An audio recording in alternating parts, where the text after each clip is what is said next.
ఎగిరేటి ఏనుగొచ్చి పలికేటి జింకలొచ్చి నడిచేటి చేపలొచ్చి అడవికి రమ్మనగా ఆ కోనల్లో కొమ్మల్లో ఉయ్యాలుగేసి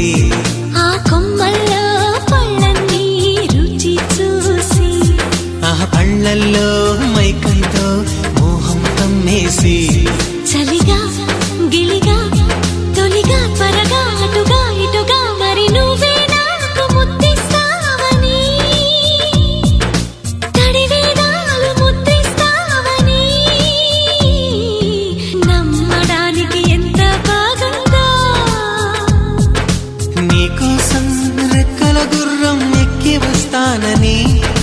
పగడపు దీవికి నిన్నే నేను తీసుకెళ్తానని ఇక ఏ నాటికి